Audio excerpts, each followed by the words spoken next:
আজকে আপনাদের সাথে দেখাতে যাচ্ছি শীতে হাঁসের গোশ। এই যে হাঁসের গোশ নিলাম, এখন মশলা দিয়ে সেগুলো সরিষার তেল দিয়ে, খাঁটি সরিষার তেল দিয়ে দেখুন পেঁয়াজগুলোকে আমি সুন্দরভাবে পোড়াই নিচ্ছি। এরপর কিছু মশলা দিচ্ছি এক এক করে, আপনারা দেখতে থাকুন। হাঁসের গোশ খেতে আসলে ভালো, কিন্তু পাক করতেও অনেক কষ্ট আছে। এখন পানিটি গরম হবে। আসলে যত কষানো ভালো হবে তত স্বাদ ভালো লাগবে।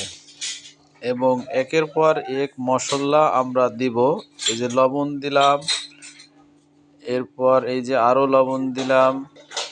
দেখতে থাকুন। এই যে পানি একটু চুলার আঁচ বাড়িয়ে দিয়েছি, কারণ পানিটি গরম হলে ভালো হবে।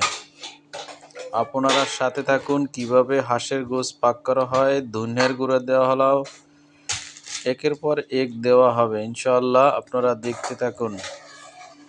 শীতের ভিতরে হাঁসের গোশ খেতে আলহামদুলিল্লাহ অনেক ভালো লাগে। সব কিছু দেওয়া হলে পর আমরা হাঁসের গোশ লাস্টের দিকে দেব, আপনাদের ভিডিওতে দেখাবো। এখন দিচ্ছি মরিচের গুঁড়া। হাঁসের গোশ একটু ঝাল বেশি না হলে ভালো লাগে না ঠান্ডার ভিতরে, তাই একটু ঝাল বাড়িয়ে দিলাম যাতে একটু ঝাল লাগে।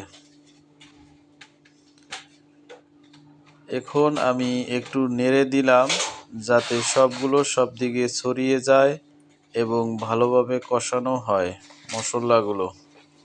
হলুদের গুঁড়া দেওয়া হলো, সব কিছুই গুঁড়ো করে রাখা হয়েছে আগে, সেগুলো একের পর এক দেওয়া হচ্ছে। শুধু আপনাদের প্রসেসিংটা দেখিয়ে দিচ্ছি কিভাবে হাঁসের গোশ পাক করবেন।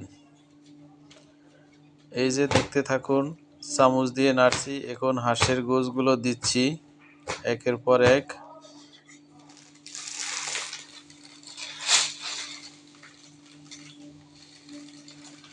এরপর হাঁসের গোশগুলো আস্তে আস্তে নেড়ে দিব,